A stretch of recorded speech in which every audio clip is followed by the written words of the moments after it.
Je m'appelle Christelle Blas, j'ai 46 ans et je suis thérapeute. J'ai installée depuis le mois de... non, ça fait 2 mois. Donc moi j'ai un bac, après j'ai fait un CAP cuisine parce qu'effectivement je me cherchais, c'est le cas de le dire.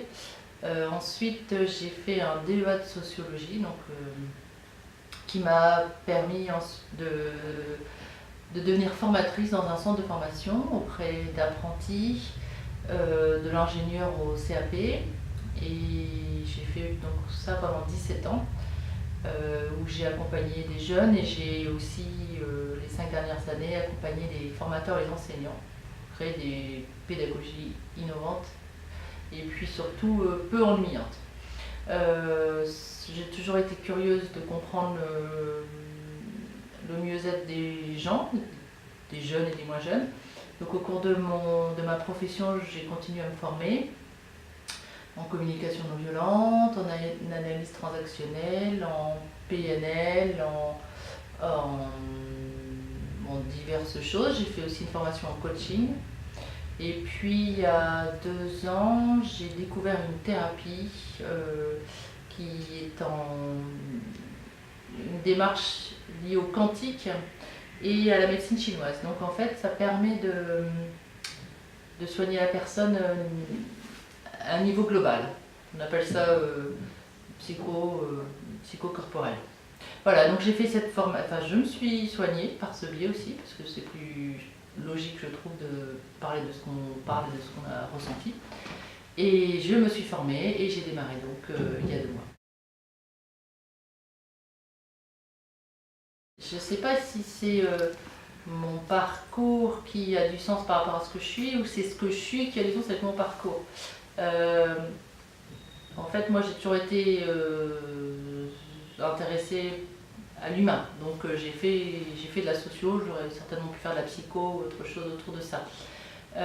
Par contre, ça m'a aidé, le fait que j'ai un bac+5 m'a permis d'accéder à mon travail de formatrice.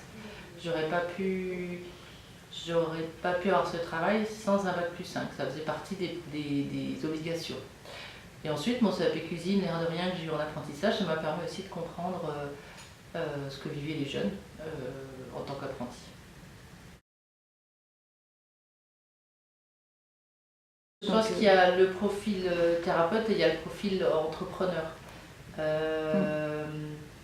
Moi, ça faisait 17 ans que je travaillais dans l'entreprise où j'étais. J'ai beaucoup apprécié le travail en équipe, etc. Par contre, c'est vrai que le côté entrepreneur, on est indépendant, on est autonome et on est responsable. On a des responsabilités et on est responsable. Quand on est salarié, on est responsable aussi, mais il y a quand même une protection, un salaire régulier qui tombe. C'est sûr que quand on devient entrepreneur, ça c'est un risque qu'on prend. Donc une des caractéristiques pour être entrepreneur, c'est de prendre des risques, c'est d'oser prendre des risques, c'est d'avoir confiance. Après, c'est la ténacité, il faut persévérer, il faut avoir à la fois un esprit commercial et un esprit carré pour pouvoir s'occuper de la comptabilité, d'analyser, de faire attention à ces aspects-là financiers. Gestion. Voilà. Donc il faut à la fois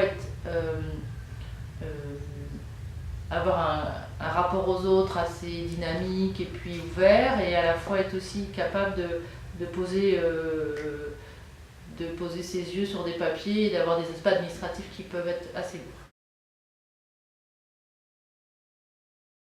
J'ai envie de dire dynamique,